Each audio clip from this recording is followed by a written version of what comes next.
Hello, everyone. This is Ari Moshe Wolf of Heart and Soul-Centered Astrology, and I'm joined today with my friend and colleague, Kristin Fontana.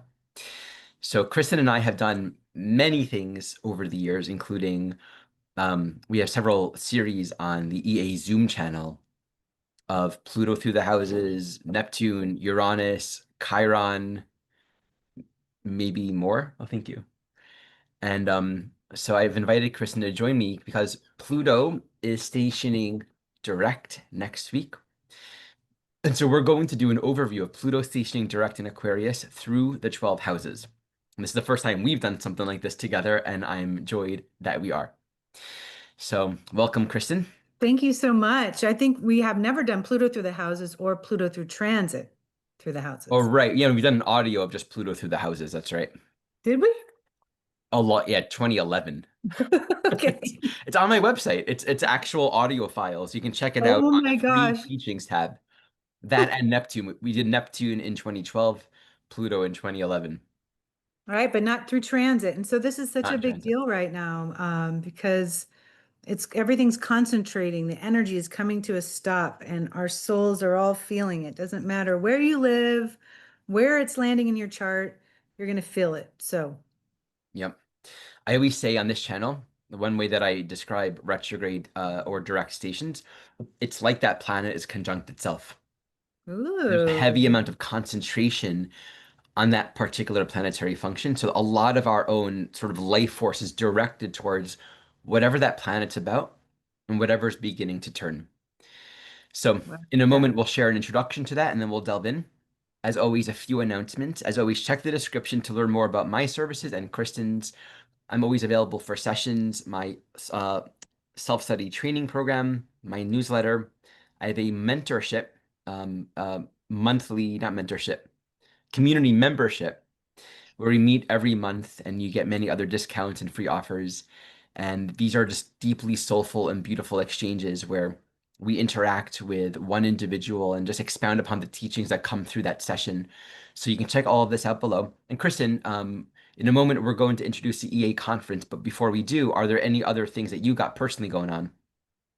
That's the first and foremost on my mind because it's in a couple weeks. Right. So we are both teaching at the upcoming Evolutionary Astrology Conference. This is our third year doing it. We are amongst 15 evolutionary astrologers. This year, each one of us will be picking one particular planetary theme and unpacking that from a very unique angle. So you can check this out in the description below. And this is going to be the weekend of October 24th. We're going to have a free event actually on the 19th before we start. It begins on Thursday, the 23rd. So it's Thursday, Friday, Saturday, Sunday, 4-day event, many talks. And this is a great opportunity if you're new to my teachings or evolutionary astrology, you'll be exposed to a greater breadth of teachers of this particular lineage. On Sunday, we're going to have a movie watch party. It's literally a watch party. We're going to be watching the Jeffrey Wolf Green Planetary Method of Chart Analysis. It's a free watching party.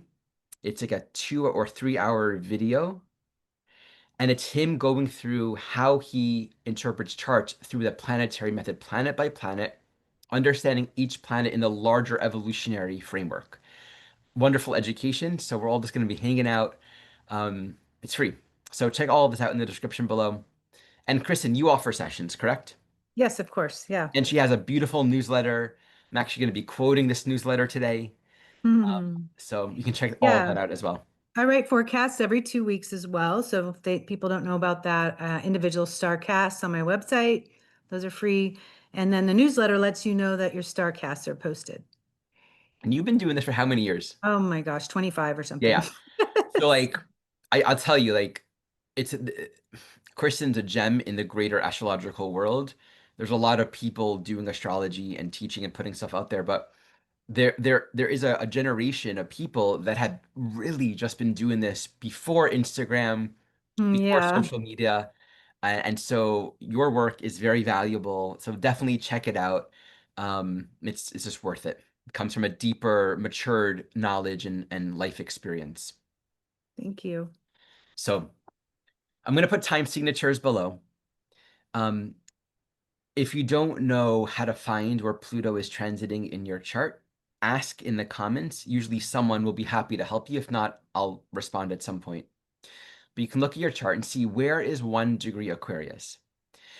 I use personally the porphyry house system, but whatever house system you use, you can just take these teachings and apply it to that. So let's introduce this particular topic.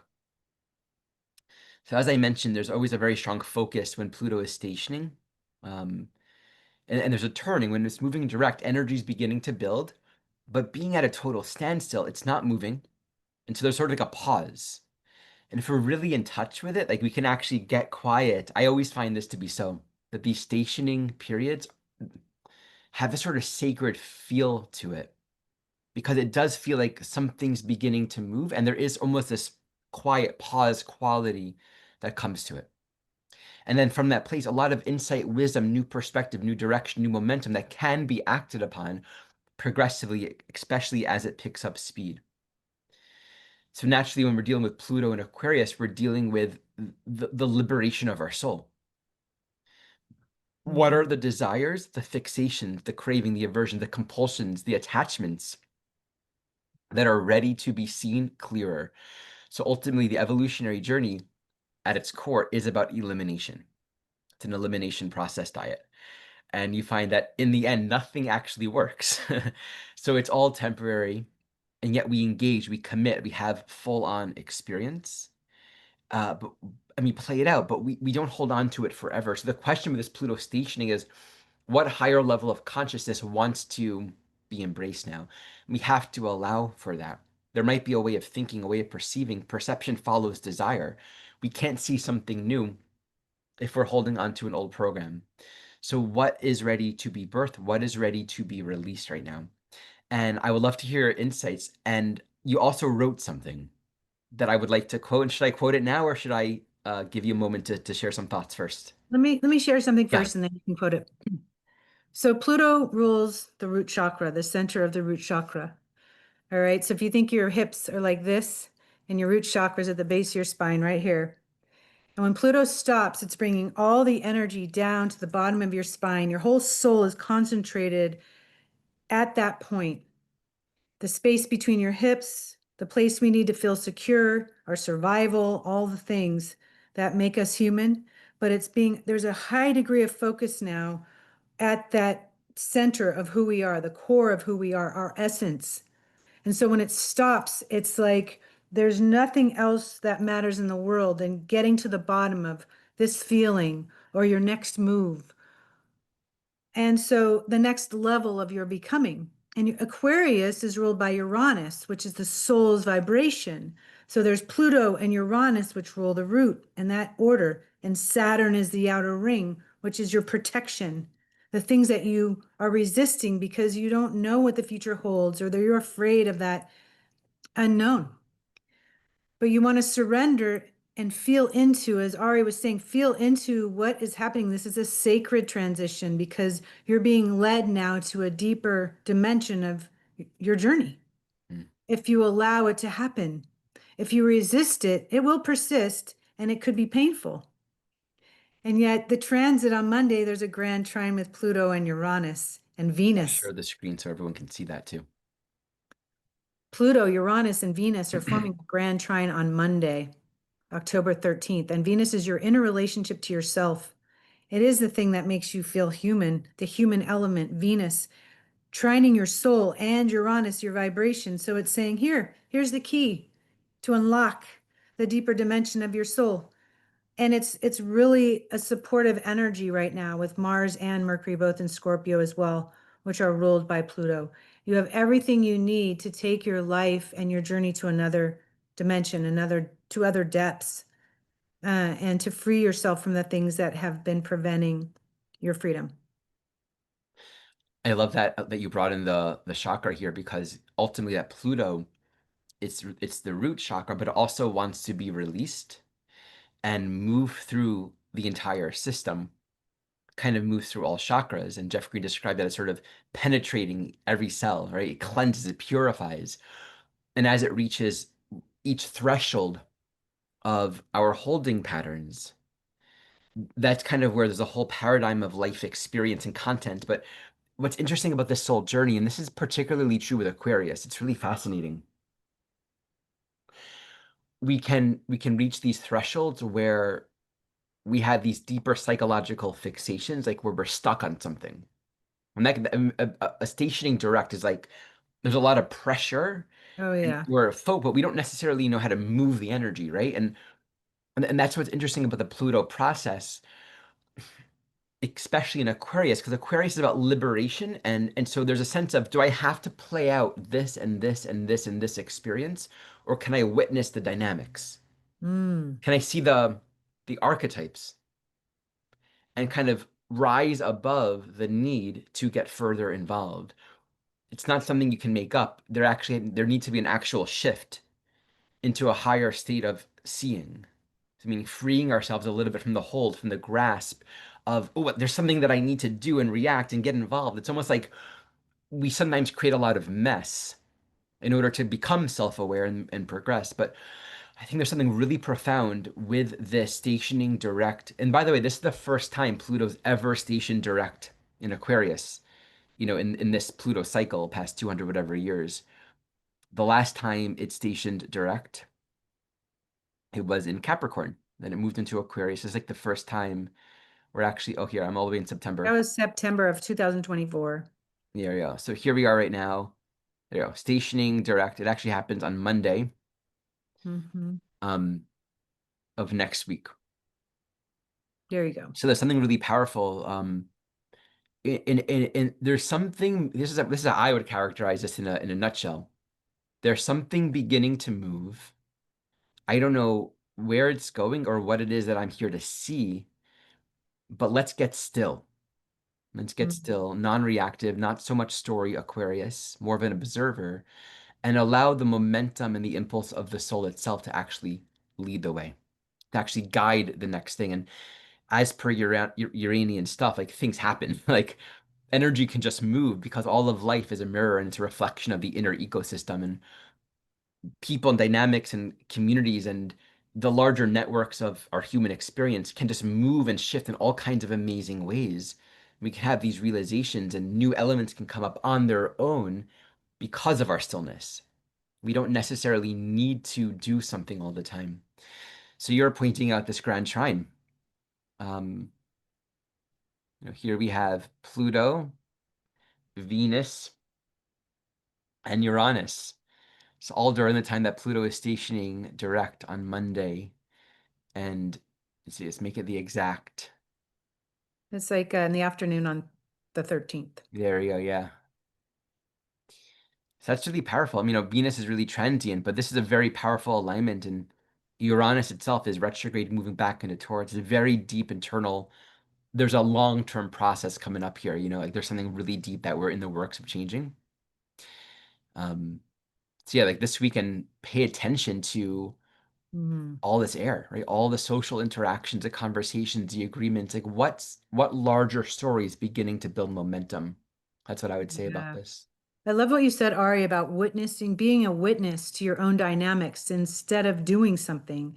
The Hmm. air is about Hmm. watching ourselves, engaging in relationships.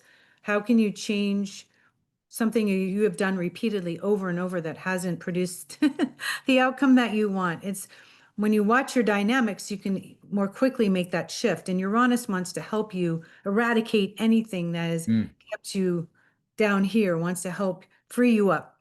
And with beautiful. with Venus, it moves so quickly, but it's so powerful in this alignment because it rules the sun as well. So we'll be spotlighting the things right away that we can quickly, really liberate or move through.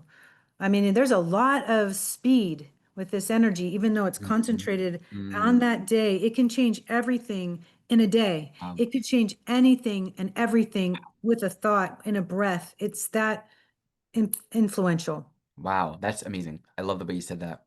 Yeah. Yeah, I mean, What? and just like new questions, like suddenly you can think of a thought that you never had before. Yeah. You can be talking to someone and have the realization of, oh, I've never expressed this, or like, what if we do that? And you can read a book and suddenly it's like, wow, everything that I've been living for the past 10 years has been for this moment to have this insight. So yeah, very Mhm. fleeting, but I love the way you express that. It's And great. Venus is opposing Neptune, which is the higher octave of Mm, that is a curtain parting. It is, it is Neptune wow. is something that has clouded your vision. And Venus comes in to oppose it with Neptune part of the top of the kite with its sextile to Pluto and Uranus. There is a curtain parting, whether you're in meditation and you have a breakthrough or you finally see something clearly that you couldn't before. So I want to read the snippet of a teaching from a teacher, Papaji, that you quoted. So this is a paragraph. I mean, I love the whole thing, but imagine a cup of coffee being reduced to its strongest brew, the water drawn out until only the potent grinds remain. That's the energy right now. Compact, powerful, undeniably you. After you pass through this eye of the storm, the sacred squeeze, expansion will begin again. You'll emerge more crystalline, more congruent, and more consistent with the truth of your being. Mm, This consistency brings clarity. I'll read the paragraph that came before too, because it's just so nice. It's as though you are moving through the eye of a needle, through a birth canal becoming, and that's that stationing energy. This cosmic compression doesn't diminish you, it refines you. It solidifies the truth of your soul's destiny, clarifying the core lessons and concentrating your life force into pure essence. mhm. Mm. Yeah. What feels like compression is actually concentration, the essence of who you are being distilled into clarity. Okay. So good. Okay. And so with that, let's get started.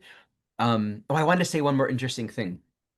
Whenever I look at planet stationing, I'm always curious to look at where it's going, right? Because it's almost like this stationing direct has to be understood in context of its next retrograde. It's from now until May of 2026.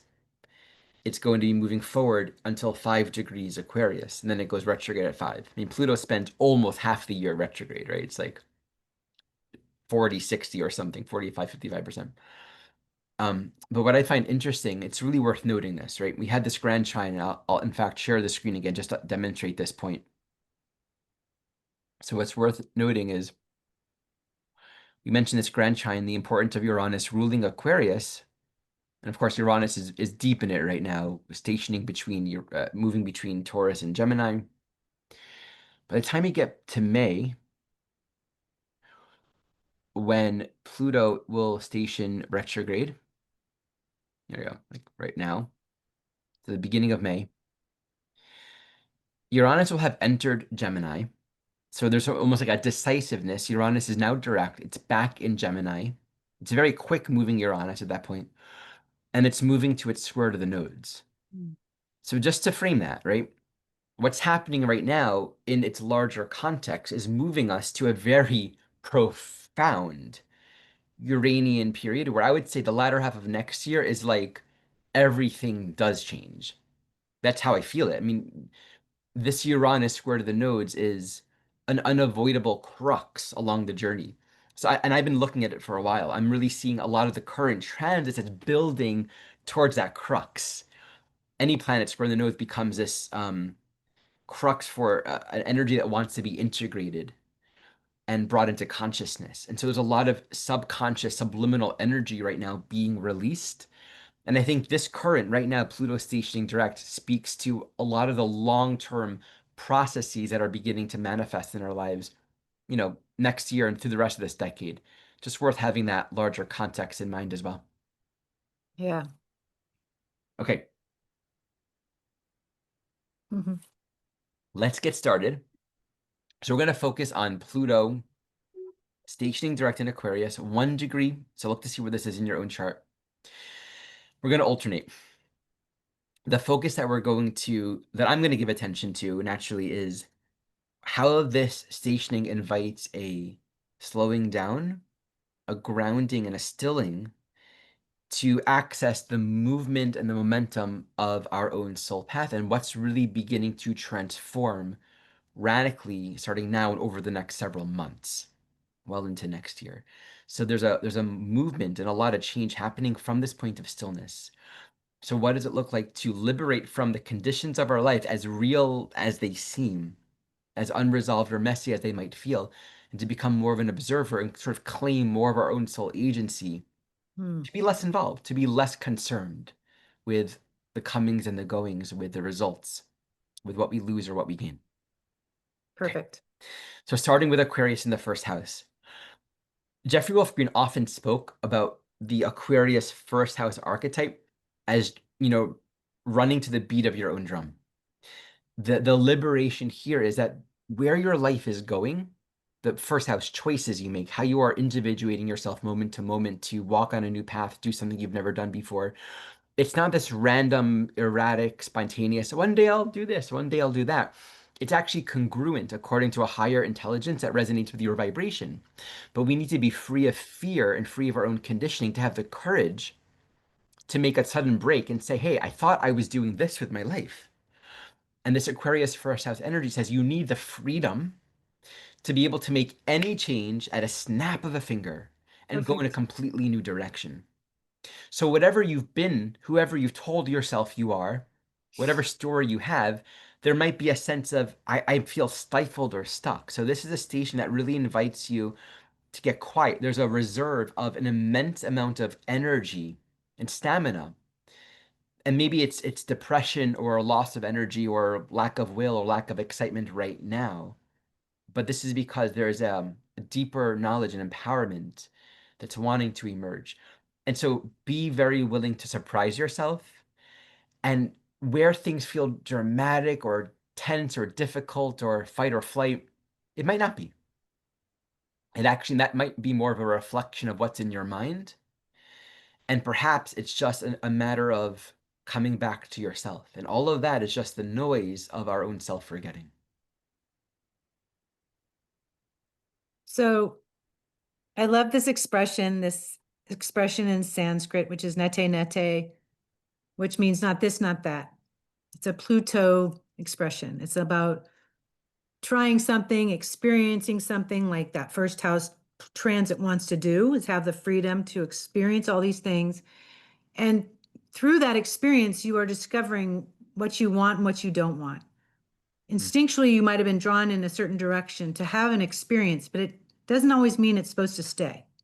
That experience is teaching you something about what you want.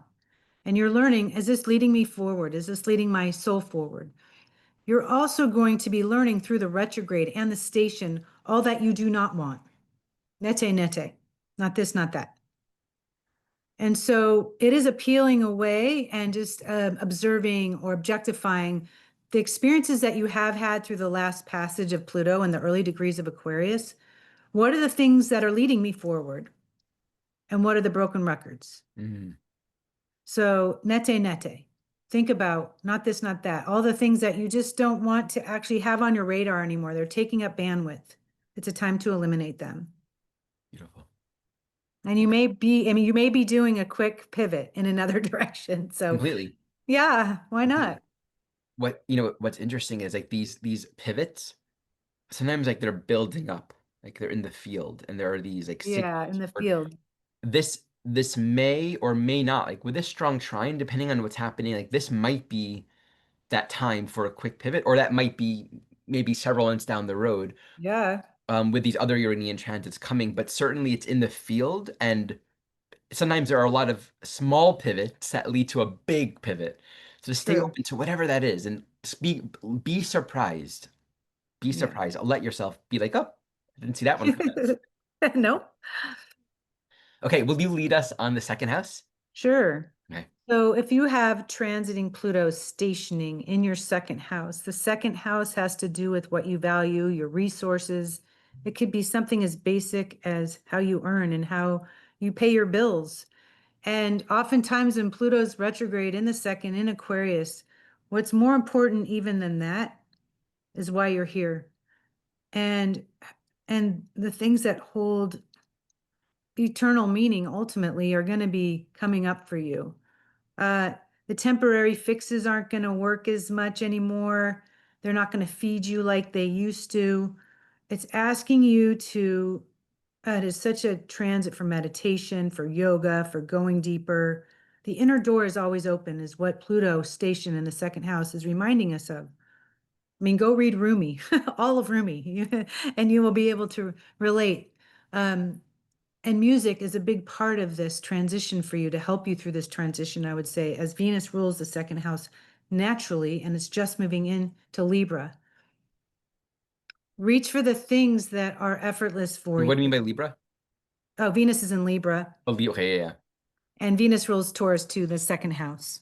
So, what I mean by that is that the things that allow you to ease into those depths, yeah. which music does for us, it is really about what I know for myself. What allows me to relax is music, certain kinds of music. I can get in touch with my essence more quickly sometimes when I'm listening to music or I'm walking in nature. So as it stops, it's reminding you, what do you need? What are your essential needs, your baseline, your bottom line needs that you must have in your life? And honestly, as a foundation, in order for you to evolve, in order for you to feel secure enough to take that deeper step, or even if it's a work choice that allows you to, that reflects your evolution. If you're in a work environment that doesn't support your evolution, it's going to force you to look at that and ask you, what do I need to survive? Do I have to stay in this atmosphere, this environment, or can I make another choice? So those are some of the experiences you might have. I know you're thinking hard on this. So here's what comes for me on this. We're liberating from the lower vibrational conditions and projections that we've made around our own survival and value in life. So if there is stress, if be it like making finances work or feeling stagnancy, like we're not accessing a deeper joy in our own life, there's a way in which that our idea of living has become diminished to survival and familiarity and comfort, Exactly. right? And so there's a thriving and a joy, an abundance that comes in the unknown here. This unknown is there's a greater framework for our life that isn't as much about, okay, I have everything that I need according to my understanding of what I need, but more so I'm elevating the whole idea of what makes my life valuable. And there can be a reconnecting with our own inner richness, innate qualities that we have inside that we haven't been sharing, that we haven't been circulating. So the stillness, and stillness can be really important as you were mentioning. Like, this is a really great signature for just creating a ground of self-intimacy, but not reacting. So not running away and distracting the senses, not investing in that next big Bitcoin possibility, like really staying quiet, not trying to grasp at pleasure or survival or distraction, because the whole foundation and framework of how we live, how we are living, might be expanding on a much higher level. Let me just touch base with some other piece for a moment. Much of how we are living and how we think about life is rooted in trauma response. Mhm. So we're afraid, I don't want to spend money on that. I'm not going to have it. Um, it's just really weird how humans work in that way, right? Um, we might spend a lot of money on, you know, the phone that everyone needs to buy, but we'll, buy food that we don't love because we're trying to save money. Mhm. And it's just easy to kind of place our values in ways that aren't really congruent or necessary. Exactly. What are we really called to give ourselves to really invest in? What is it we truly need? What can we let go of? Much of how we live is because we're told this is how you live. There's another way of being if we're willing to see differently. And if it's about money and survival, life is so abundant and there are so many possibilities. And again, there's a very social communal element with this transit, with all that air stuff going on. What kind of resources and connections, there's other ways of thinking might be available that are beyond the framework of how we've known what it's like to live here as a human being. I mean, remember too that the second house ruled by Venus as a Taurus function is about your inner vibration, Hmm. the vibration that you send out to the world. And so if it's always on survival and on all these material things, then that's the energy that you're putting out there. I came across this wonderful quote that the source is the author. Always keep in mind that life is coming from you, not at you. Hmm. And that gives you power. Hmm. Pluto in the second house, life comes from you. Hmm. Like, what are you energizing within yourself? What are you tuning into? What is that radio signal that you're sending out, or that song, that vibration?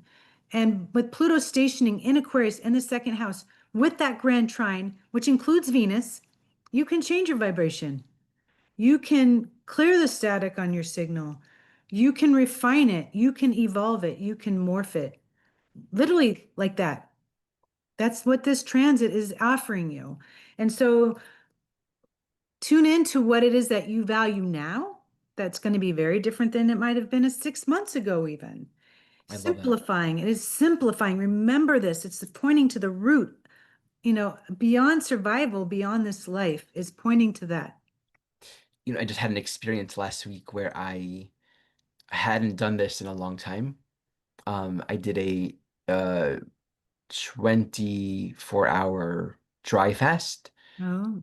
and then I transitioned to another, like then I fasted throughout that evening and that night. Basically, it was like 40-hour fast. Most of it was dry.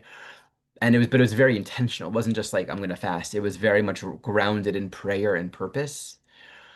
Because it's hard to fast for me that long if there isn't a sort of a spiritual anchor in it, right? And I was like, oh my God, this is so good. Because I passed beyond a point where there's hunger.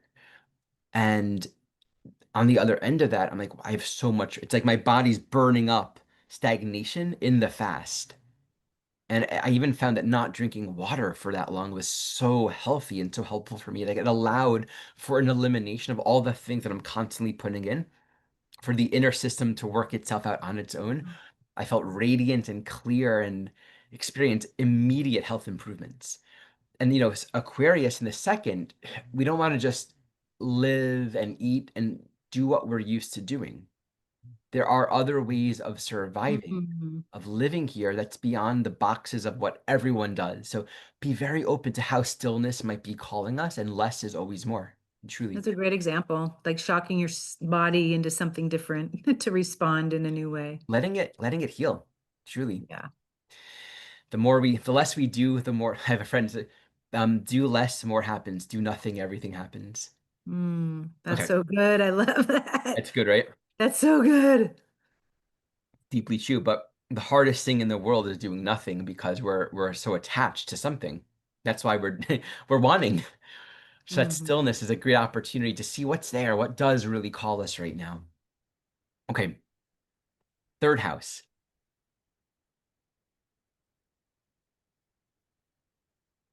We can think of this stationing, this getting quiet here in the intellectual boxes and names and ideas that we give to life. There are ways of looking at the world and judging everything according to appearances. And just think about social media and all the news that we see and all the headlines, and just we're bombarded. And this is like the issue with that. This is like one of the challenges with this strong Uranus and Gemini trying to, I mean, the growth of technology and social media and AI, but it's like we actually can become overwhelmed and overwhelm the nervous system, overwhelm the environment, Uranus, Aquarius, which we are, with all this stimulation. It becomes very dissociative and very traumatic, and we can't really digest it. So Aquarius here really speaks to, we may find that all of the names that we've been given to life, all of the understanding, the stories, the narratives that we have, they might just be reactivity. They might just be thoughts that we've been having, that other people are having, that we're reading about. Are we just being sucked into a group mind where this is what the collective is talking about? These are the opinions that everyone has. These are the things that I'm supposed to think, the opinions that I have about this and that and this and that. And if I don't think this or say this, I'm not going to be a part of this group. How much of our thinking is just conditioned by this need to belong and the way that society is living and telling us what to think about things, and the bombardment of information in a time of intellectual freedom doesn't mean our minds are free. We actually have to get quiet and find out, what do I know? What do I think? this is a great time to just take a pause. Maybe you don't have to say something. Maybe you don't have to post. Maybe you don't have to read or distract yourself or to kind of get outside of yourself with more distraction, more Okay. conversation, more arguments, more media. Exactly. There's something that's emerging right here Hmm. that maybe means, hey, I haven't been connecting with the greater intelligence of my soul. I actually want to learn something. I want to study astrology. I actually want to go deeply into something and understand this world better. But we have to get quiet and just redirect our mental energies. Right there, Ari. That's it. That last thing. The third house can be like scattering your mind in this direction, that direction. I have all these interests. I'm curious about this or that. The Pluto station moving retrograde is about, eliminating the distractions or the paths that aren't leading you where you want to go. And, it's like braiding hair. If you have too many pieces of hair, you're trying to braid and not three, but five. It doesn't look like a braid. It's not integrated. Mhm. Um, you want to take three pieces of hair in equal amounts. These are three areas of your life that you're focusing on, maybe three interests that you have. And the four or the five are going to have to, the four and the five are going to have to wait. Mhm. Or maybe they just don't make the cut and they don't make the braid. When you braid hair with three pieces and you're integrated and a storm comes, it barely blows. I mean, you're just completely fine. You're rooted. You know who you are. You're focused. You're excited. That's it. You're excited. Your soul is motivated. So I love what you said about that last sentence. Gosh, the word was power in that sentence, but you said, um, in essence, it's like only taking in the information, that is powerful for your soul or that reaches you with a strong signal. And don't let the smaller noise come in. Yeah. Don't let it come into your braid. Yeah. Resist the group momentum, resist the temptation to distract our thinking and just Yeah. getting quiet and seeing what's relevant to me, Yes. what's relevant to my soul path right now. About the braids too, I actually think that braid 4 and 5 or chunk 4 and 5 will come together because there's congruency to life as we live from our soul.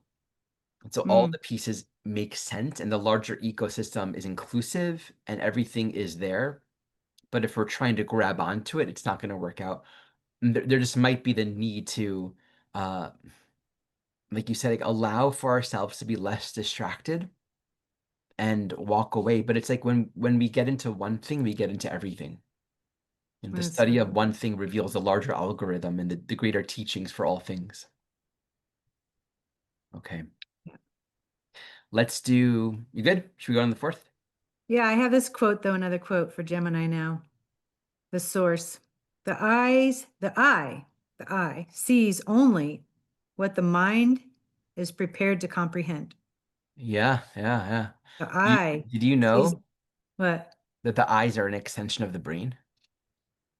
Of course, yeah. Like they're actually a part of the brain. I never thought about that before.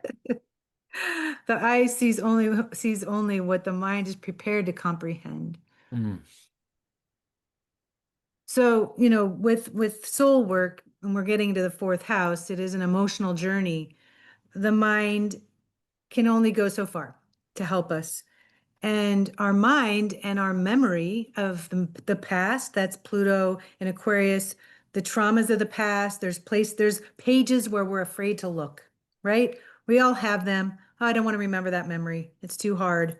Sometimes the Pluto transit coming retrograde and stopping in the third house forces you into the past to hmm look at that memory again. Because as we've talked about with our Uranus through the houses, Ari, that you have to re-enter those pages, you have to re-enter those places, those wounds in order to ultimately heal.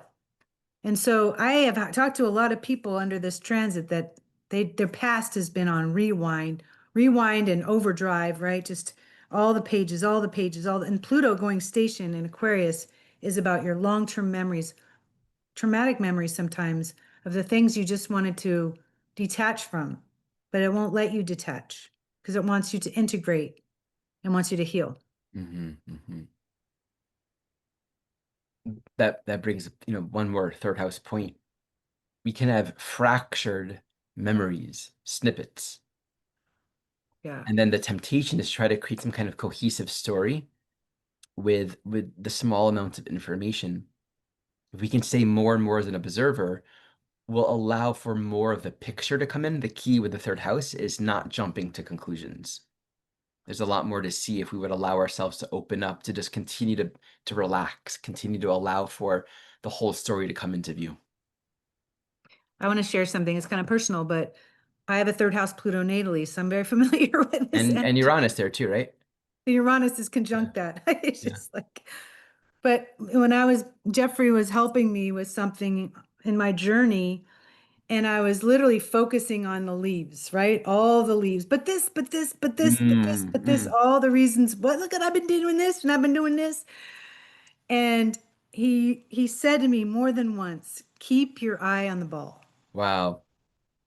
I'm like, oh God, because it doesn't help to work on the leaves when we haven't dealt with the trunk of the tree or the root. Keep Um, your eye on the ball. And you know what?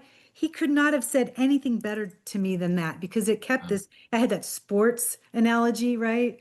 And I knew what that meant. Of course, I knew what that meant. If you're at the batter's box and you want to swing for the fence, you're not going to be looking at right field or somewhere else. You are looking, you're waiting for the ball, not getting Beautiful. your head in all the leaves. And I did that. And that is a way of running and hiding from yourself Wow. and trying to make it okay. And I was afraid to look right here. I was afraid to look right here at the trunk. But he had a way of saying things. Third house. That reached me that Love that. fast. And then that's all I could think about for like a month. You know? Wow. So funny. Uh, Once had a dream that is deep message that came to me. One of those powerful one-liners. And I was told, do not extend your eye beyond the one inside of you. Isn't that profound? wow. Your eye, but your eye. Do Hmm. not extend your eye beyond the one inside of you. Phew. Beautiful. Oh my God. Yeah. That's good. Okay, fourth house, take it away. Oh dear. Okay, so for those of you who have Pluto transiting the fourth house, it's tender. It's tender for some time, for a long time, but what it's doing, it's the first element of water in the zodiac, and so it's leading you into the water, whether you want to be there or not. It's asking you to become soft and to allow yourself to be vulnerable because it will force you through the transit to be vulnerable. You will find yourself in situations where you feel very much alone, even if you're surrounded by people. And the teaching is this: Pluto through the fourth, especially stationing in Aquarius, is asking yourself if you're in a relationship or a family dynamic where you're feeling alone or not reached. You ask yourself, why? Why have I created this reality, this relationship? Why am I attracting people that can't meet me emotionally? Why? And when you can answer why, then you can heal that and you can move through that transit with more grace. Because it is, not everybody actually has transiting Pluto move through their fourth house in a lifetime, Ari, right? It's 248 years all the way around the zodiac. And so not all of us are going to have it, but if you have it, it's there for a while. And I had it in middle school. I remember it well. So it's interesting to learn astrology and to start getting into astrology at 30 years old, and then to look back in your life at certain points when big transits were happening. That's how this work taught me truth. And wow, I mean, it's powerful to go back and look at the transits. So I would just say this is your invitation. Pluto through the fourth house, stationing direct, to empower yourself emotionally as a soul in this world and to take steps to become whole and to yourself. It's part of the water trine. It's tender, but it's important, it's critical, it's everything on the path of evolution. We can really face in the signature deep feeling of unsupported, not belonging, not right. That's one dimension of it, right? Yeah, Obviously, everyone's going to have their totally.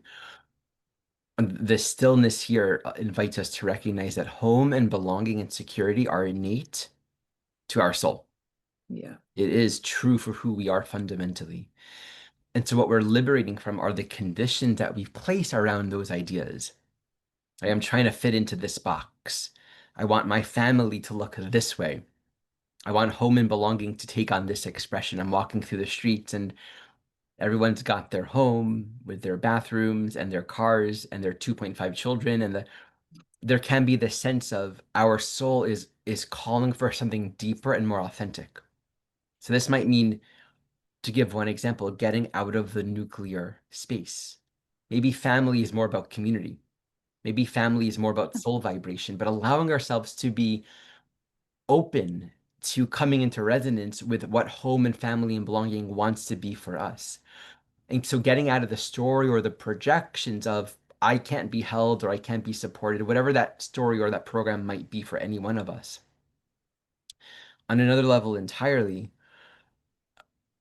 this transit is inviting us to understand who we are. Our own self-image, our own self-concept can be under profound transformation.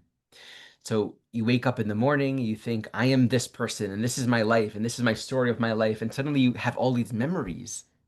You realize, oh my God, I've been thinking that I'm this kind of person, but I'm not.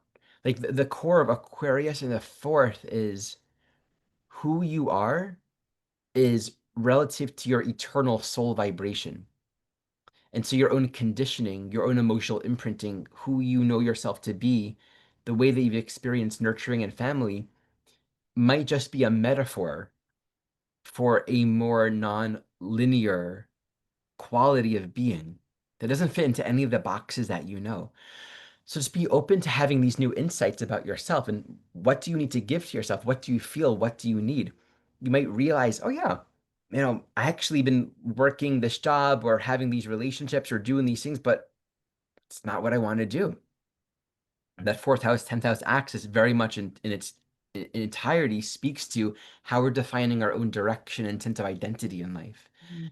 So be open to new emotional information. The stress here that I really want to invite everyone to not react to is where there's a sense of stagnation or pressure or depression or, feeling disconnected from one's life. That might simply be something to notice. Be with it, be with it. There are patterns and conditioning and ways of being that might be stifling our own soul. But be open to what else wants to emerge here. I have two thoughts I think are important. I have a client that was talking to me about her daughter not fitting in school and not even wanting to reach out to people because every time she does, she doesn't feel like they have anything to talk about. Uh, And so I was talking to her about just help her create, make her room her oasis, her sanctuary. love And that. so she spent time like decorating her room, putting the lights up and creating an altar and taking her to get a crystal. So every time she came home from school, she could go into her own self-created paradise. Very, beautiful. And so she loves coming home after school and she loves everything about what's in that room. Her mom, invested in outings with her and the different pillows she might put on, how they feel, how everything looks. Everything is nurturing her in her own Um, vibration. The posters on the wall, plants or what mm, have you, maybe a little fountain and a little trickling fountain. So that's one really, and depending on the age now, where it's very different through transit. This girl has a really activated fourth house, and here her mom is stepping in to help empower her to create this space that's hers and not depending on anybody else to provide that for her, which is a fourth house lesson. such a good example. Now, if somebody's older, because I'm older now, and when we get older and then we're taking care of our parents, and both my parents have passed, but I've seen a lot of people with this symbol moving through the fourth too that are taking care of their aging parents or their parents are passing and they are becoming now the elder, right? And so looking at that transit depends on the age of the soul you're working with. And that, when someone loses their mother, and it doesn't matter how old you are when you lose your mother, you could be 65 losing your mother, and it can be really heartbreaking. I mean, I lost my mom when I was about in my late 40s, and I think about her still every day. Like a mother is your mother. They will always be your mother. And so there'll always be this energy around what happens when my own mother is gone, and I now need to mother myself. So that transit is about learning to do that. So and then another spin on that is we have the reality of Aquarius being the soul dimension. So Aquarius in the fourth is we can also be liberating our identifications with the role. Like, so I am father, mother, daughter, child, son, father, we can become sentimentally attached to these human identities and the familiarity of our bonds. And while Yeah. those bonds are necessary for the human development, they're not reflective of the truth. Aquarius in the fourth fundamentally says beyond the role, the form of mother, father, daughter, son is friend, friend, friend, friend, friend, friend, friend. We're Hmm. all equals as souls taking on these forms, which is why we don't want to attach too strongly to the conditional form because some conditional forms may not be aligned in certain ways. So we have to be open to liberating from the appearances and just work entirely on the level of vibration, not so much on the level of form. It's often a bit, and the world can judge that, right? That's Aquarius, right? You just have to be true to your vibration. I think Pluto in the fourth in Aquarius is like my friends are my family, or, in natural times, everybody nurtured everybody's Yeah, family. There's this yeah, beautiful community I love in that. that way. Everybody was raising everybody's kids, and that's really nice to You get know what's back. funny with Aquarius is like we often have a sense of our evolutionary potential, but it often points back to how things used to be, Mm, especially in the fourth, right? Different eras of history where how yeah, we raised family and children was so fundamentally different. It was like exactly. the boomer, the Leo, the opposite, the boomer generation that really, in particular, more recently made popular this idea of making a lot of money and buying a lot of property and kind of living in this nuclear bubble where you have everything, you Right. don't need other people. We're getting out of that now. It's a little bit of a hard squeeze, but we're definitely getting out of that eventually, gradually. Okay, Exactly. let's go into the fifth house. This is one that I got going on right now. So, fifth house is about our own creative self-actualization. We need to be able to access this confidence and this self-entitlement to make life happen. So, this creativity and this confidence, it says, I'm here.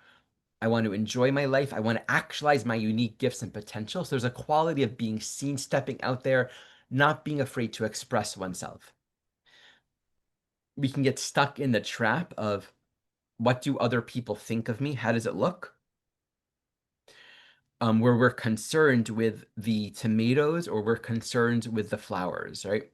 So on one level, this is getting quiet. How much of our life or of our own creativity is performative versus coming from our own soul, from our own vibration?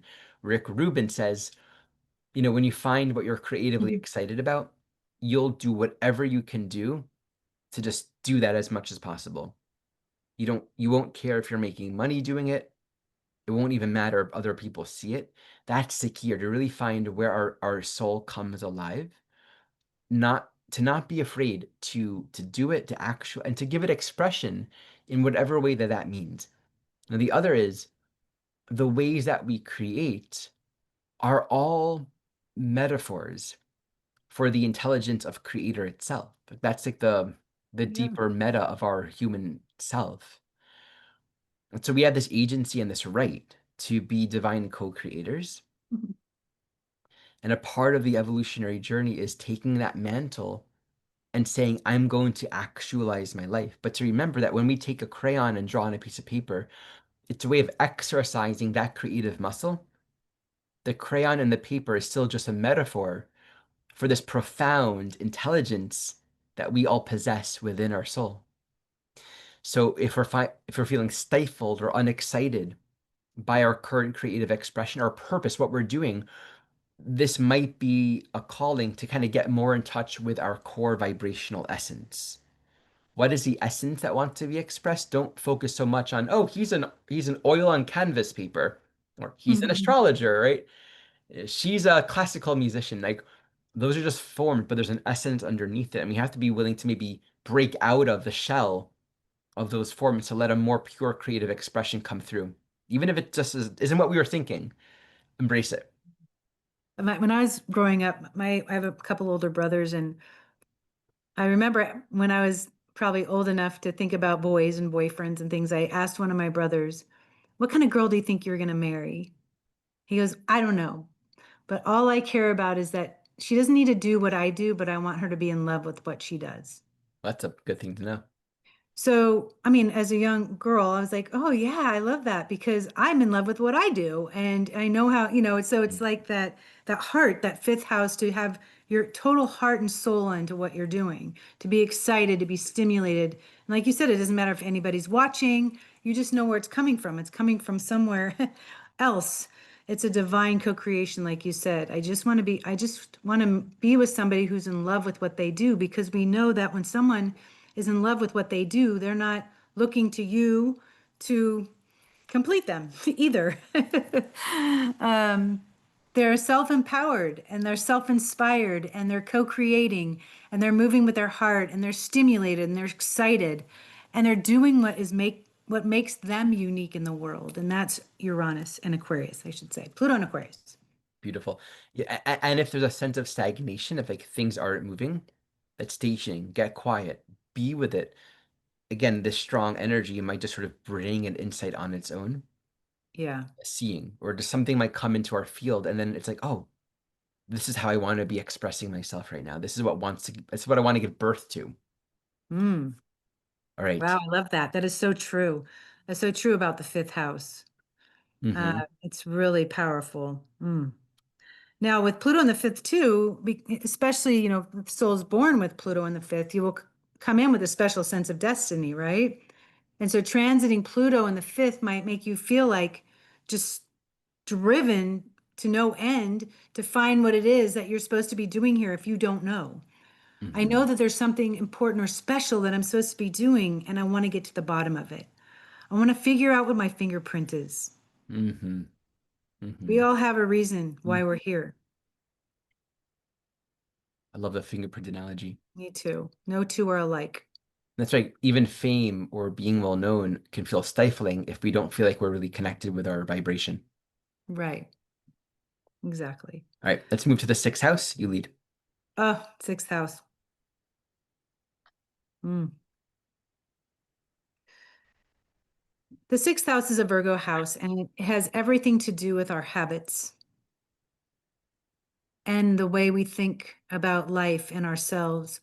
And when Pluto is retrograde in Aquarius, once again, it's so important to eliminate what gets held up in the mind, Mm. self-undermining thoughts.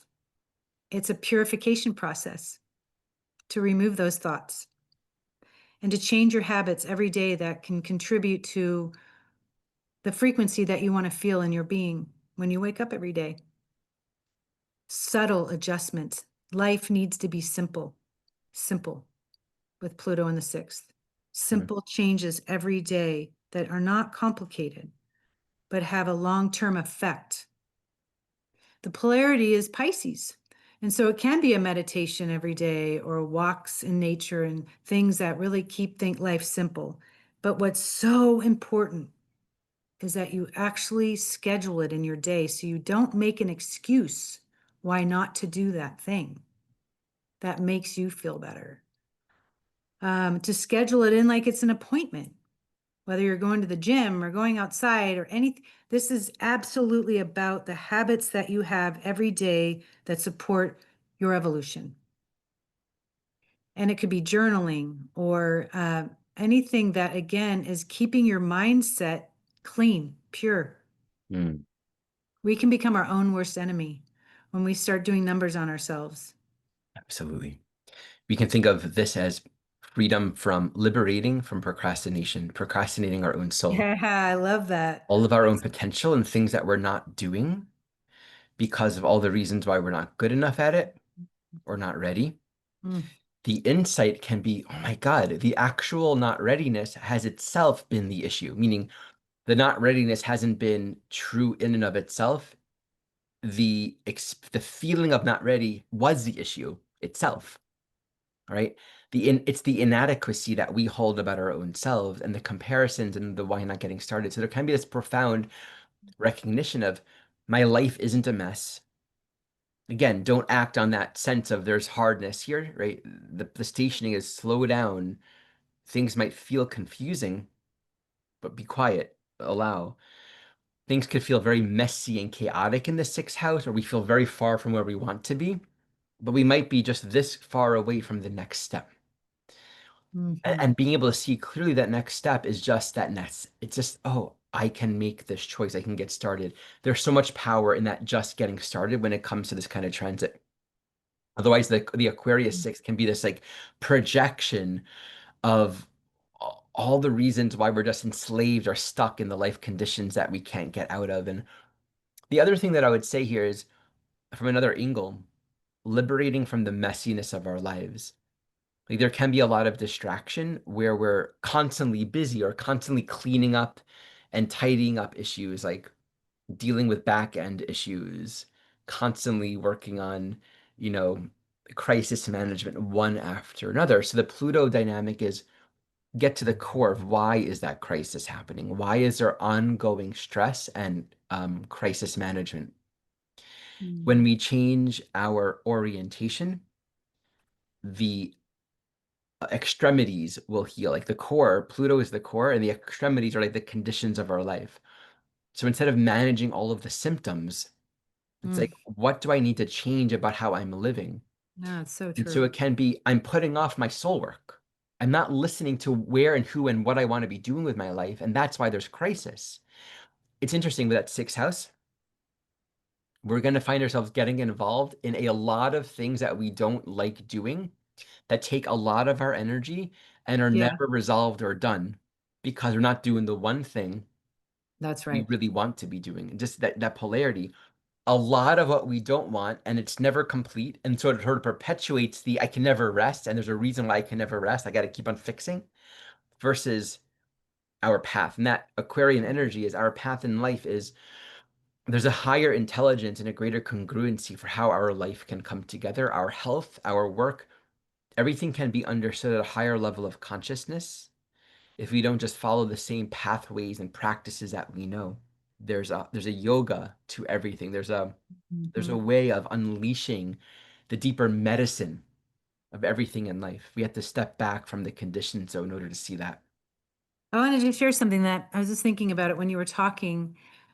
uh, Competitive athletes that are training for the Olympics, whatever their sport is, they have to train every day. Yeah. Perfect, perfect, refine, refine. They're getting more limber, or they're running faster, or they're pushing their limits in different ways. They have to do that sixth house Virgo thing. Train, train, train, train, train. And this is an Olympic athlete. Now, I'll tell you a little secret that nobody's ever ready. Mm. We're never going to feel, strong enough, ready enough for anything. It's just about jumping in. And yes, jumping in, taking that step, and you're halfway there just by taking that one step. And I know emotionally you will feel that way. One of my favorite Joseph Campbell quotes, and I was really reading a lot of him before I found this work in the 90s, was you take one step toward the gods and they'll take 10 steps towards you. Mm. That's simple. And it's simple, but I mean I can't hear that quote enough in a way because that is a Virgo step. The Virgo step opens up Pisces. The Virgo step opens up the heavens. It opens up the way. It's the gods taking 10 steps towards you is the polarity of Pisces.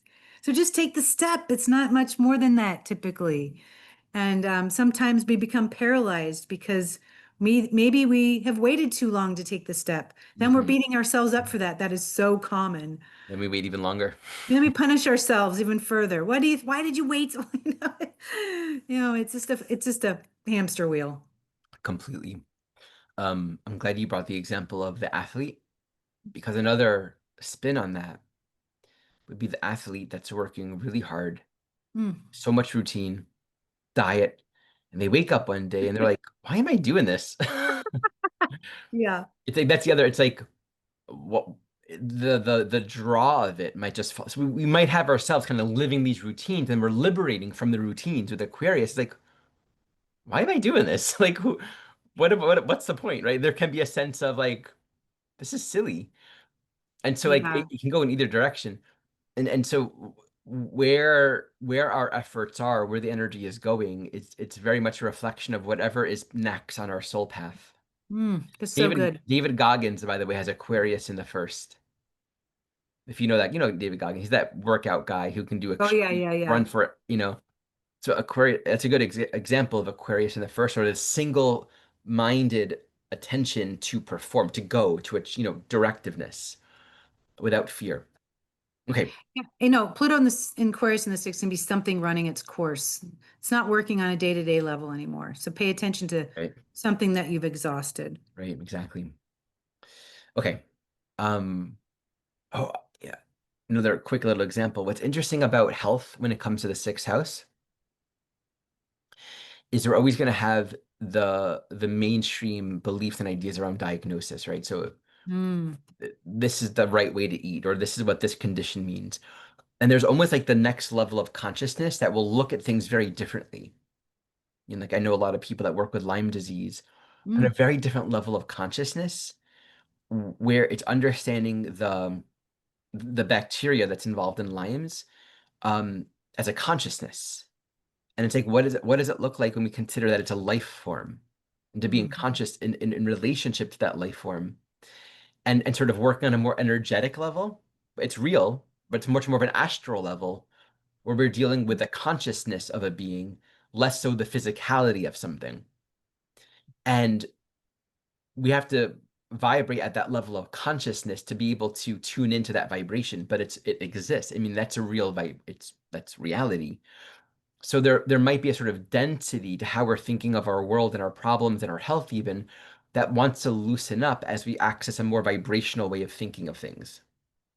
Wow, yeah. Before too long, Ari, I think. All this Aquarius energy.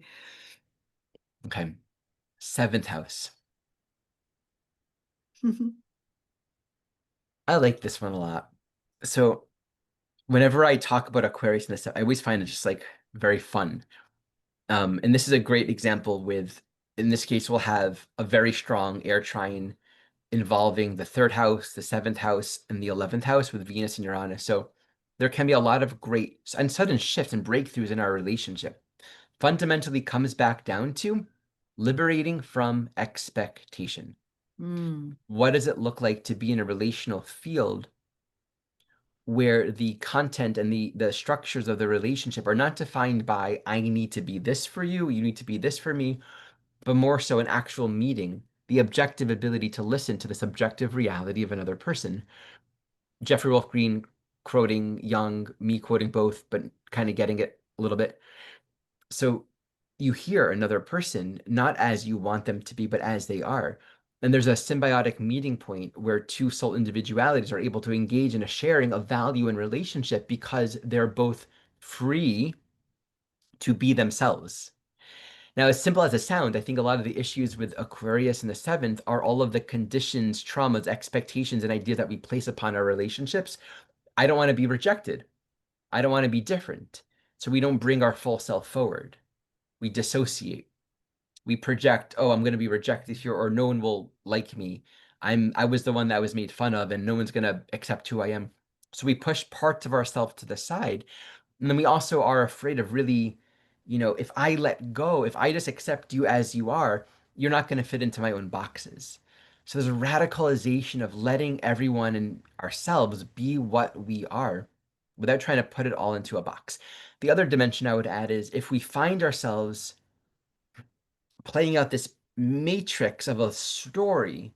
Like, I'm the healer in the really, I'm the savior, I'm the counselor, I'm the counselee, I'm the teacher, I'm the student, I'm the vulnerable one, I'm all the roles that we play.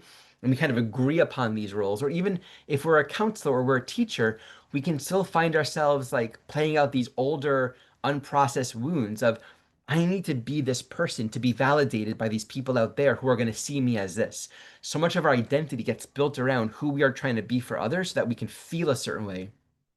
But it's just all projection. It's all this, persona is the seventh house in its essence, just a mask that we're wearing. So, what is it like to put down that mask to actually come into a more conscious experience of relationship where maybe we don't know?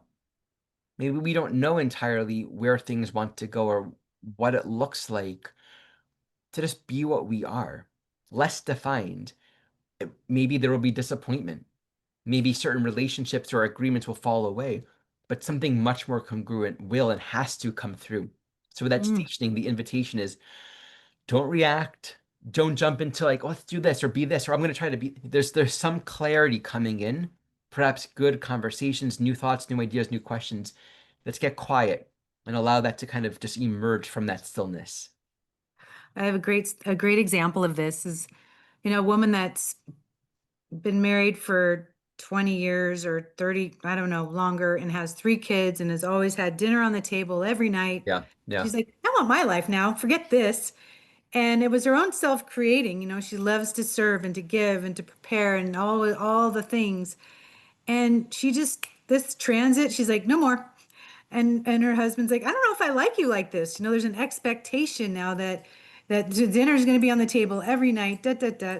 And so what happens when the Libra functions operating in this way yeah, to give and to always provide and to be that person, and they say, I'm done. Who's going to take care of me now? The people that have been benefiting from all of that aren't going to like it. And so there's going to be a very big Plutonian intersection here when that happens. So Pluto station Aquarius, it's like, I'm rebelling. I'm rebelling unless hmm things are balanced. What about me? That's what happens here.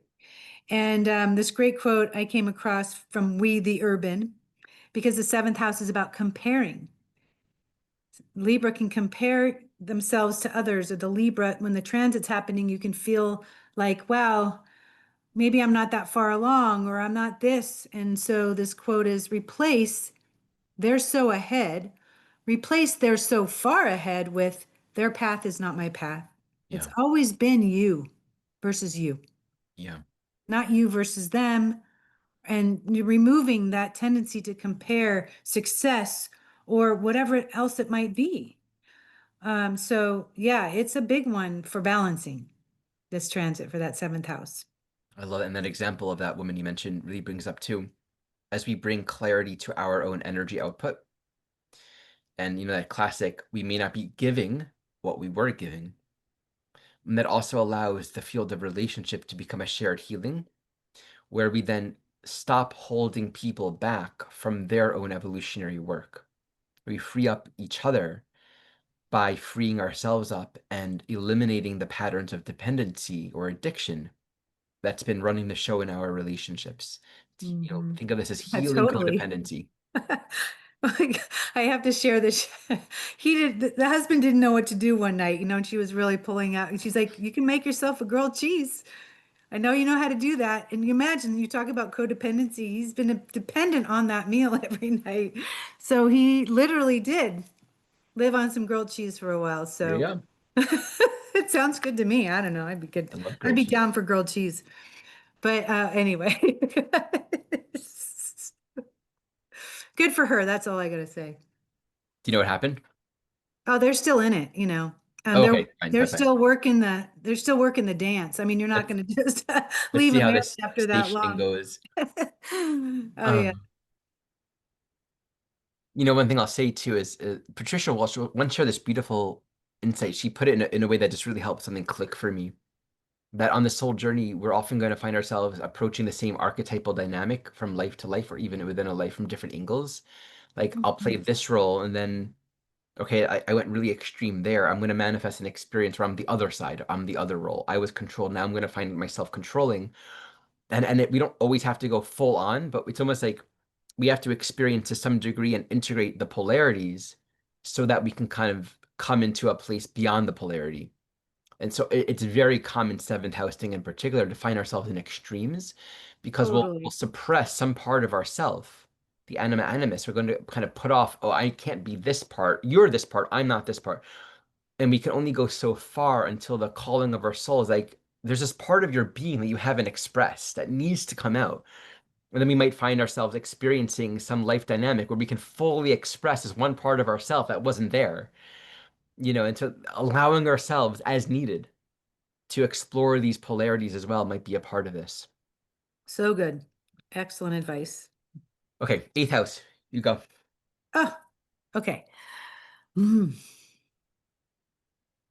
Well, we all know that Pluto naturally rules the eighth house. It rules Scorpio. And so it's moving through its natural zone. It's in Aquarius and it's retrograde. So this is soul retrieval energy. Aquarius, ruled by Uranus, has to do with all the long-term memories from all of our lifetimes, karmically speaking. There's a lot of karmic content coming to the surface through a retrograde, like the coffee and the grounds you were talking about too, in the passage for my newsletter. So the stuff that is coming up from the surface, and it's unresolved pieces of our past, the traumas, the fractures, all the things. And not everything is going to come up at once. Only the stuff that you need to deal with now and to confront right now. If everything came up at once from every lifetime, we'd be not able to move forward. So it's the pieces that are most important right now that can help change your vibration, change your energy, or also to look at the past or the traumas from a different vantage point. And it is intense with Pluto in the eighth house, absolutely, without a doubt. And it is going to help you get to the bottom of it. So I just will say that is pay attention to what is coming up. I'm sure there's a theme. I'm sure it's been repeating. And anything that you do want to be clear of or remove, your opportunity is now with this transit. The Grand Trine is just, it's an offering here. Mhm. So we're dealing here with all of the ways in which we get involved energetically, psychologically, sexually, emotionally, financially with that which is outside of ourselves in order to realize more within. We can get really stuck in these entanglements and these addictive patterns. So part of what's happening with this stationing is becoming a little more of an observer and looking at the compulsions, the addictions, the entanglements that we have in our life. Um, we can persist in the suffering by continuing to play out this blame, victimization, um, kind of staying in that vibration Mhm. of where our life force is bound up with something outside of ourselves. It's helpful to get quiet and really just see what is the power that is already within me. If you consider that Leo second house polarity here, it's a wealth on the inside. There's a power that's inside of me. We kind of see all of our relationships with other people, with whatever outside that we've been deeply invested in, that they're just reflecting back to us where we are at with our own soul. Mm. So there might be the clarity to simply recognize I'm done. Eighth house is marriage and divorce. I'm letting go of this, but I'm saying yes to this. I can just drop an addiction. I can drop a compulsion. You could have this moment of recognizing I've been disempowered because desire. I've wanted something from this, from you, from this source.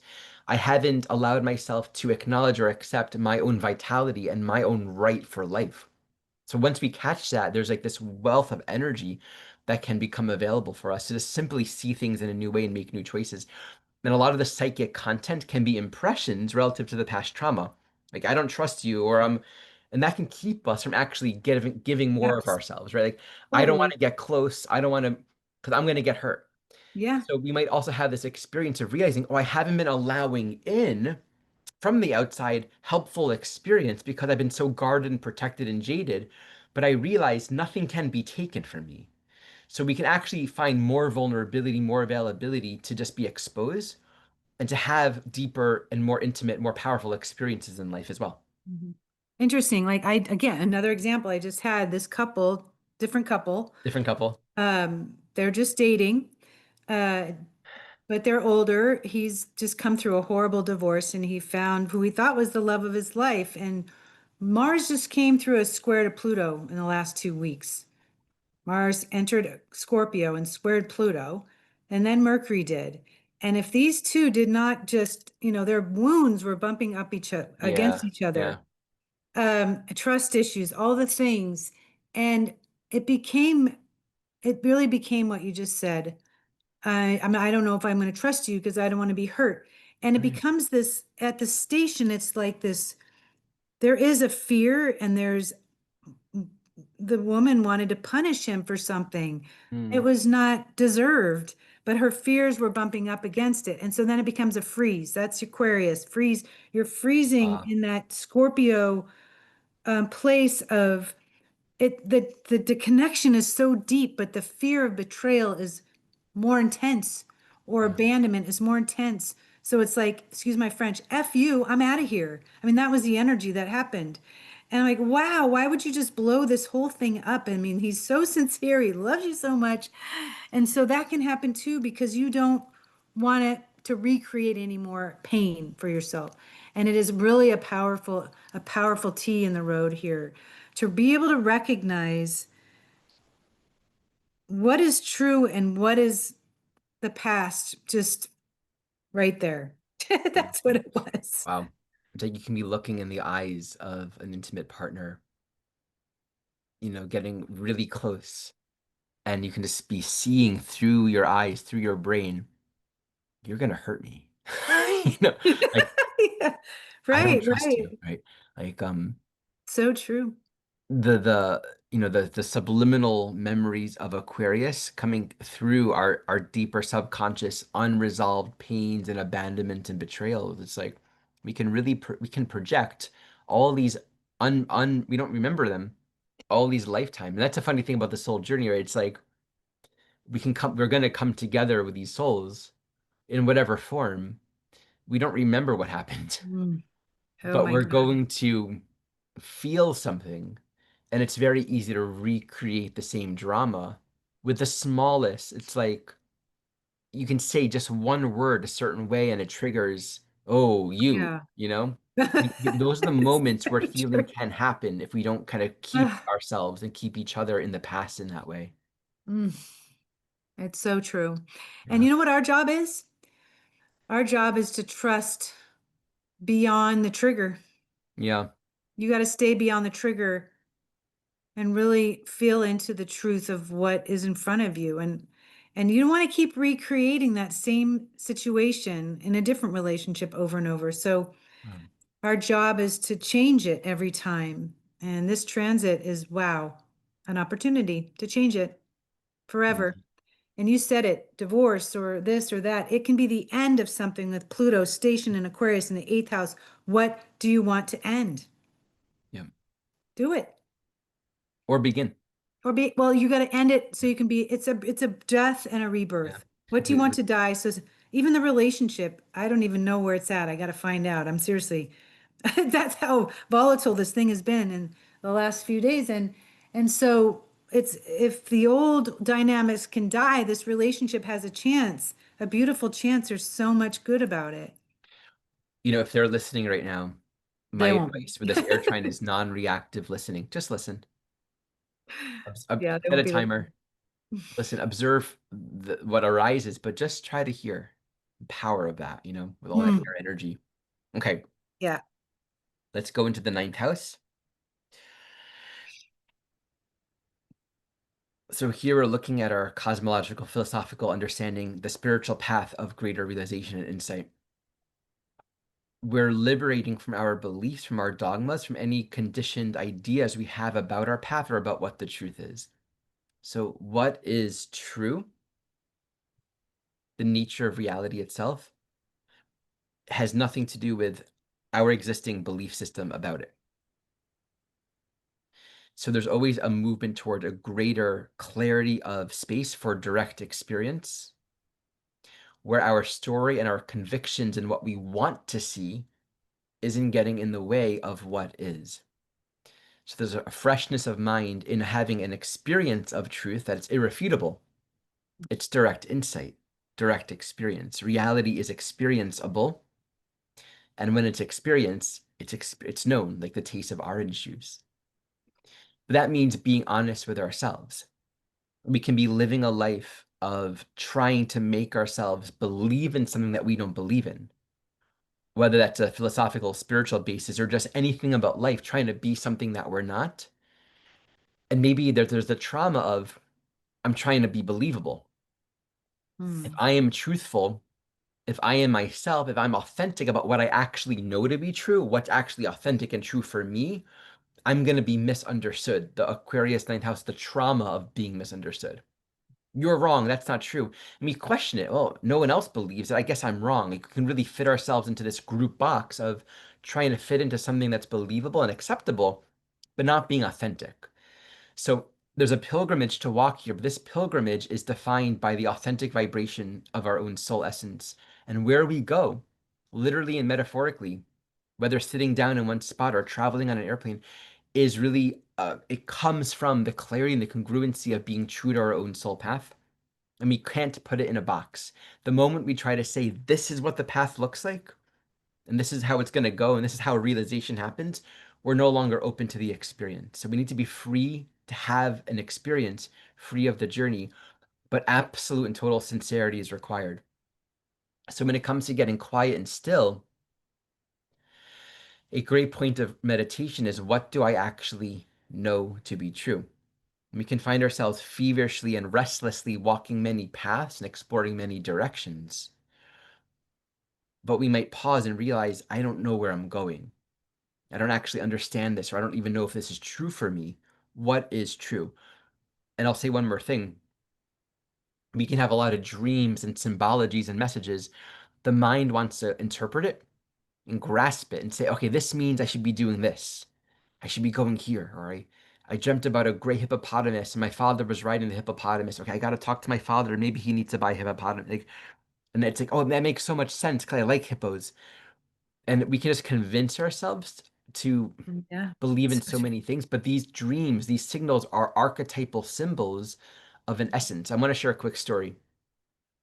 Um, when I was, I can share this story in many examples. When I was looking for a van, when I built out my own van, I would have dreams about vans that I would, before I would see them. Like I was looking at pre-built vans that other people built. I was considering buying someone's old van to live in.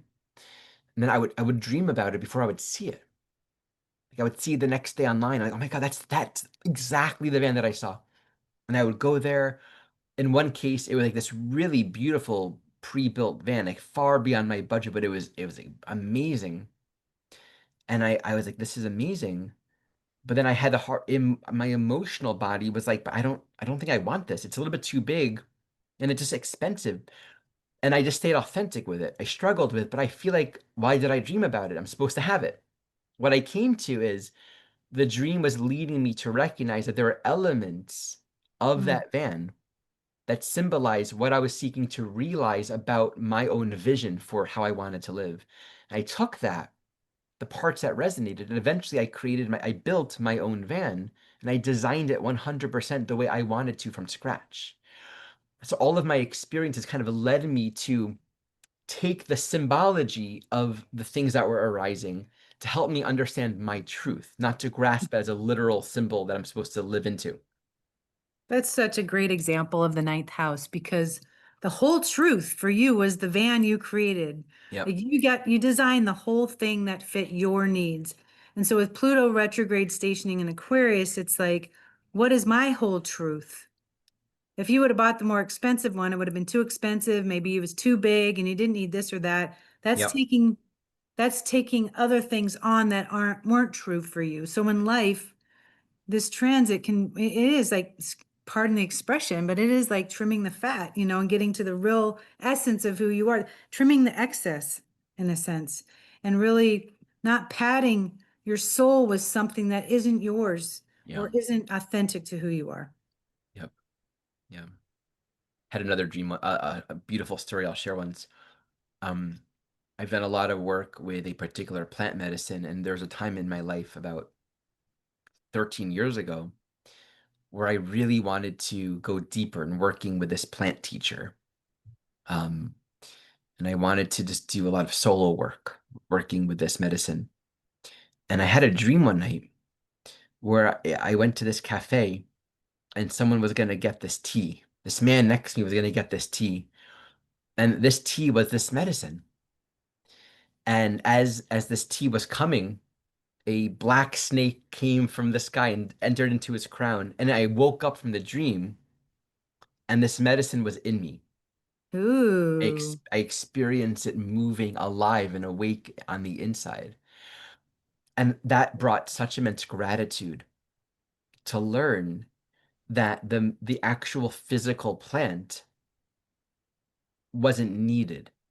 wow. That she, the That's teacher so itself, was already Plutonian. inside. Ah, And then the next day, someone came traveling from a different part of the world with that medicine.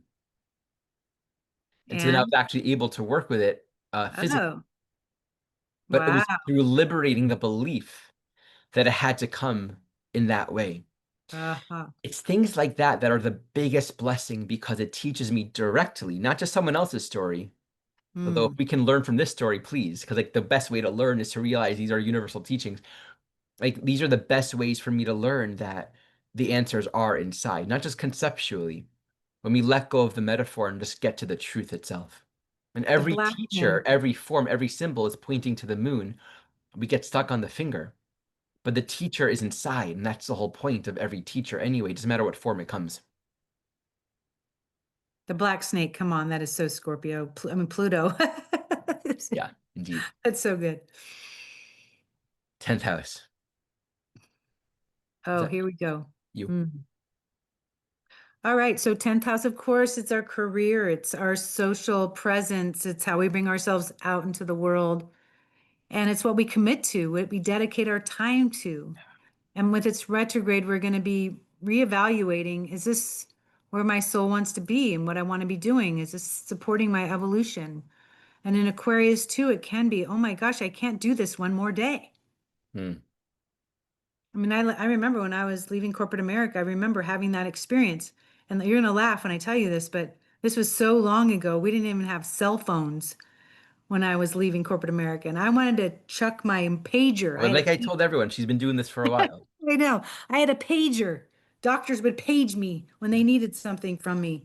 And I just wanted to huck it into the ocean. And so that Pluto retrograde in Aquarius in the 10th, and I didn't have that transit then, but it really feels like that. I can't do this one more day, or I will literally not be able to physically move. And that's what can happen out of this transit. Like the 10th house Capricorn archetype, too, is about not wanting to waste any time or have any regrets. Hmm. The very worst thing anybody with a lot of Capricorn can experience is marking time.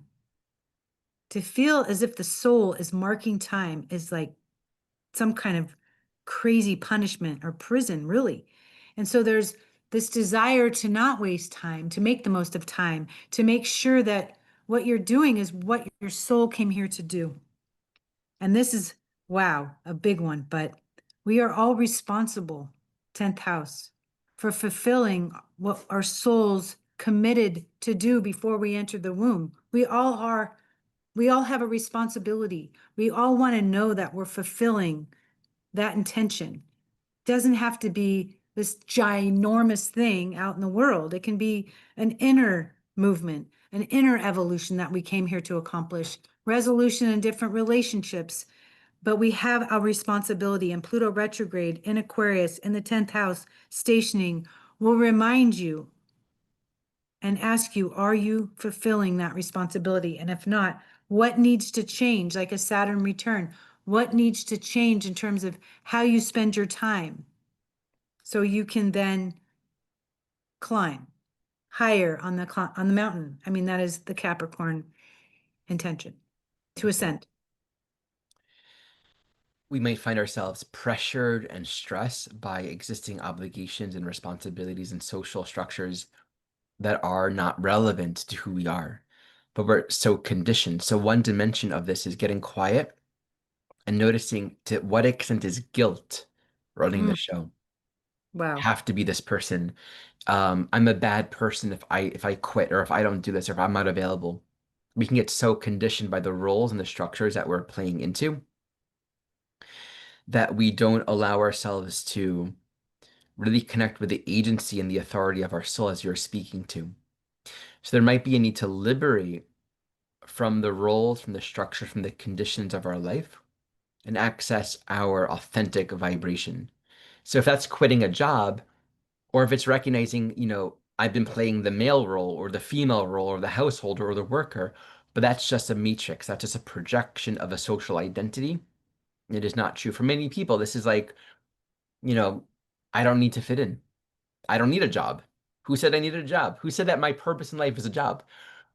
To what extent are we living a life that's just like being like the Joneses in whatever paradigm that might be? We can be like, I'm trying to live like the spiritual Joneses. It's still the Joneses. So there's a path for each one of us that requires a disciplining of our own soul vibration. So that quiet point is, what do I want to invest in long term? What mountain do I really want to climb right now that's worth climbing? So pay Mhm. attention to the stress, the overwhelm, or the depression. Sometimes when planets station in the 10th house in particular, especially Pluto, it can actually bring up a surge of very uncomfortable emotion that we haven't been allowing ourselves to feel because Mhm. we're too busy, you know? So there can Mhm. be like, I don't like the way I feel, or like I'm working every day, but I smoke a lot afterward, like I have to drink, or like these ways that we kind of compartmentalize our stress by managing it in very socially normalized ways, but actually keeps us from looking at what's dysfunctional and what's really not working in our own life. So realizing there's no one that's telling me I have to be this. I get to liberate from that if we allow ourselves to.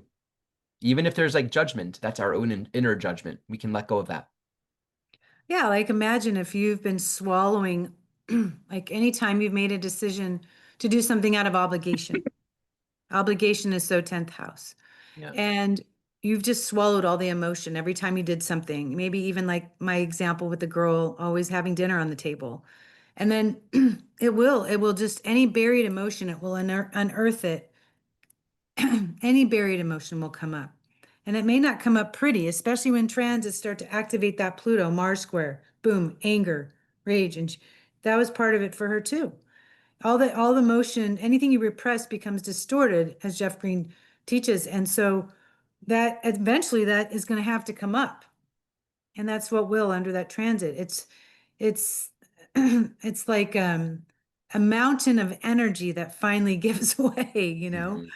or an Mhm. earthquake, fault line. You're like, so and something has run its course. I think Pluto for through every house, something is running its course right now. Mhm. Absolutely. Yeah, and archetypally, this would be an Earth trine in the Earth houses with this Venus and this Uranus. So there can be this struggle in breaking through the stability or the, sort of inertia of how things are. So being willing to recognize that a lot of our difficulties in making changes is just because we're very familiar with what we know. And sometimes that is no longer a useful excuse at a certain point when our true happiness is at stake. Right. Okay. 11th house.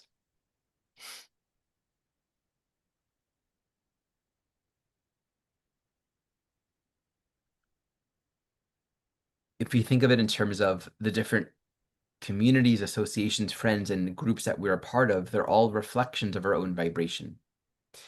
And whenever people come together, there's no such thing as I belong in this group as a state of identity. It's more so we all share a resonance on some level, but each soul is its own community. Each soul is its full scope of the universe inside.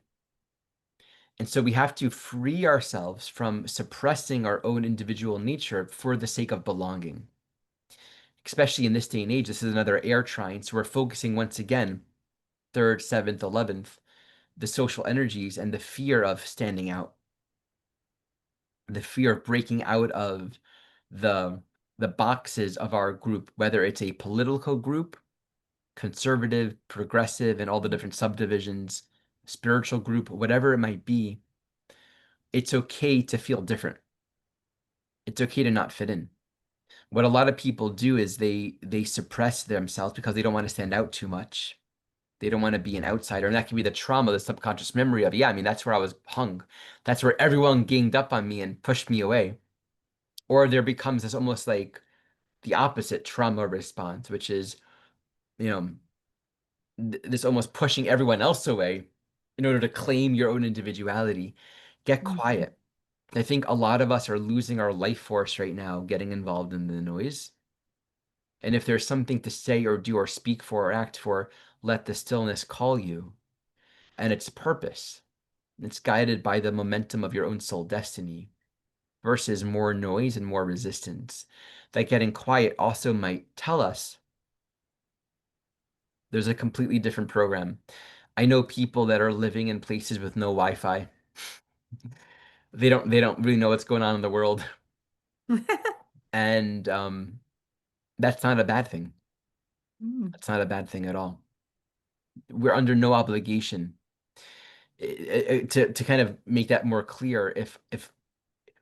If there was a planet in some other solar system with lots of wars and suffering and struggles and inequality, um, you know, because it's further away, I think it's a little bit easier mm, to just sort of be in a witness place, right? We can just get lost in this need to stay in the struggle and in the us versus them, bad people, good people, right side, wrong side. And so what I'm speaking to doesn't mean not getting involved in some way, but it's coming from a place that doesn't actually feed the separation.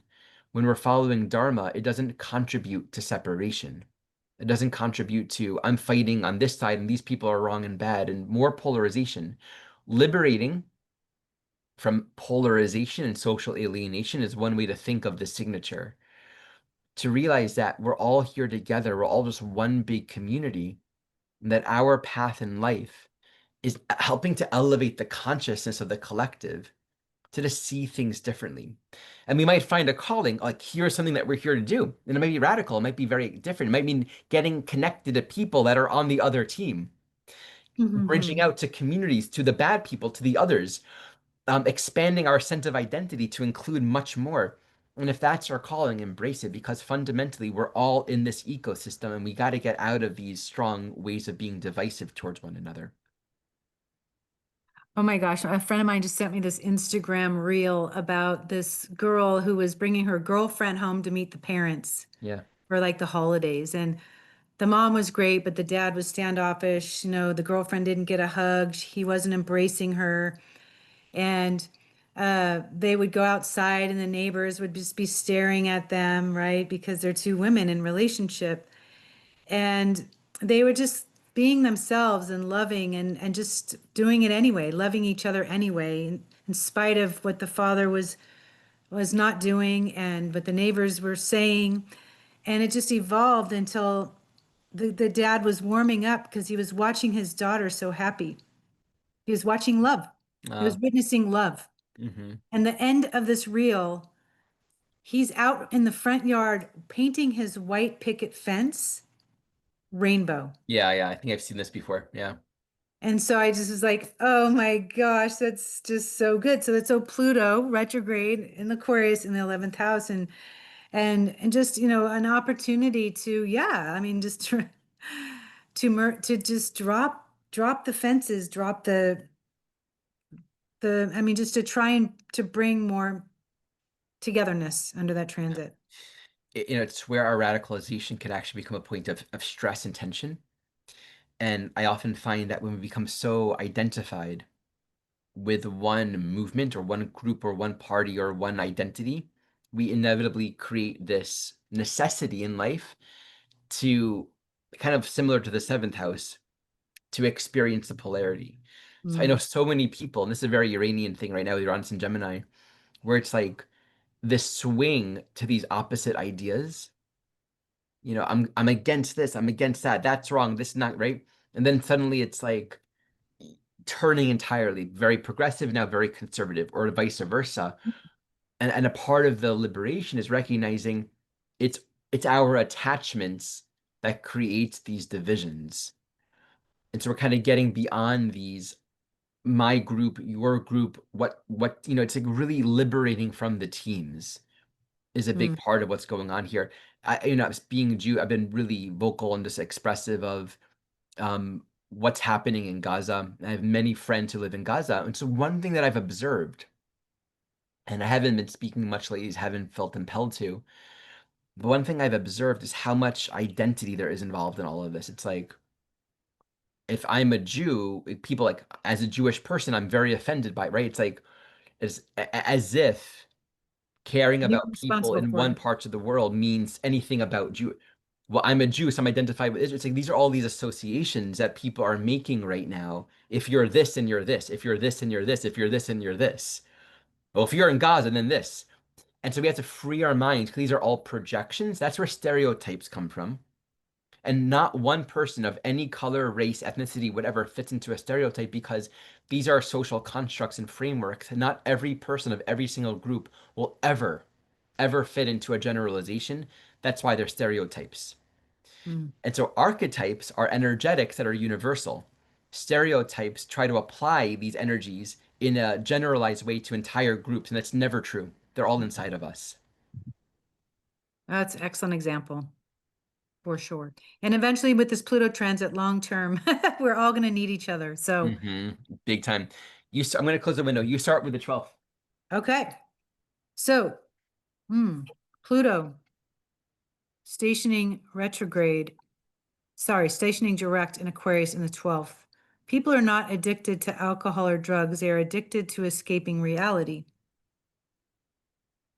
Thought, wow, I came across this. It's a good point because the 12th house can be this desire to just not deal. When Pluto is in the 12th house, we are so hypersensitive to the collective and to energy, period. And anything to feel all that. So whether it's too much wine in a night or smoking or whatever else it is, anything to escape reality, anything to escape what I'm feeling. It's intense to have that transit through the 12th house, and it's there for a long time. A high degree of sensitivity. When you know you have that, you don't know if your emotions are if they're yours or somebody else's, because you're osmosing everything in your midst. Just knowing that helps when you walk into a room or you're just feeling the collective energy. It helps to know that you are in a hypersensitive place, and then it becomes about how do I ground myself? How do I center myself? What's the best way to use this hypersensitivity? And ultimately, always, it is going to have using it to harnessing it in a spiritual way is the best possible way to use Pluto through the 12th house because you're wide open. You're wide open. So that is your best bet all the time anyway, but the transit now is really requiring you, if you're ready and you want to be stepping into that portal of energy, because that in essence is what it is, to mainline you to another realm to support you so you aren't needing to escape reality. Um, but the tendency is going to be very strong with Pluto in the 12th house. I can't deal. I'm going to get on my phone. I'm going to watch a movie. I'm going to binge on Netflix. I'm going to, whatever it is that it's your jam. Hmm. And no judgment on it because, sometimes it's just hard to deal with everything. But I think to time limit yourself when that happens is also really important, and to make new choices that feel better. Every time we do that, when we waste time, I've done it too. You waste time doing something, whether you're on your phone or watching something, and I don't do it often, but when I do it, I even feel like, why did I just do that? I feel completely exhausted after. What's a better, what would have been a better choice in that moment? Because we can reach for the things that just instantly separate us from whatever's causing us stress. So it is the call to go deeper, to take a spiritual route this time. And if you're listening to this with Ari and I, then you're already probably in that lane anyway. In the 12th house, we're dealing with the question of where does meaning come from? Like what existentially, there can be this deep sense of despair. The conditions of the world, the 12th house Aquarius can really emphasize the persecution of the vulnerable and the weak, where groups of people are just sort of powerless relative to the waves of the ocean that are just doing what they will. And so we can feel a deep sense of despair and like pointlessness. And so there can be almost this deep dissociative quality. So what you said, the examples of distraction or addiction, but also like checking out, becoming kind of numb, cold. I don't care anymore. What's the Mm, point? It's meaning like this sort of deeper giving up and disconnect. That's the other side of the coin of stressing yourself, sacrificing your life for some mm, sort of cause, fighting for these people or this environmental cause, right? It really brings forward the question, I can't do enough to make the world this utopian place. And my ideals and projections of meaning, it's like I've trusted and humanity keeps on disappointing. The world isn't ideal. It isn't this perfection, beautiful place where we all get along. And there can be a lot of, giving and giving, but then being duped, being taken advantage of, and you give and you try so hard, and no one's changing. The world isn't a better place. And then, well, forget about it. I've lost faith in life. The crux is the issue is we were trying on our own to make meaning out of it. We are placing conditions on life, and that's where the exhaustion comes from. We are not going to be the saviors of the world mm, in the ways that we imagined, at least. Um, we become disappointed and disillusioned relative to our illusions, not relative to the truth. The truth cannot be disappointing. So this is about getting quiet and actually liberating from the card, the tarot card of the world. Like it's all an archetypal symbol. It's all a dream. We mm. take it Maya. so literally and we get so invested in it. It's like having a dream and getting so worked up in the dream, but then you wake up and you're like, Yeah. oh, thank God that was a dream. So what is it like to realize this is all a dream? What does it Mm. look like to wake up from the dream? And well, it's like, well, I can't just wake up from the dream and leave the people behind. Who said you're leaving anyone behind when you wake up? It's like we deal with all of the ways in which we believe in sacrifice and martyrdom and losses, and we think that if we have to stay in ignorance to help the people, to help the world, but what if waking up?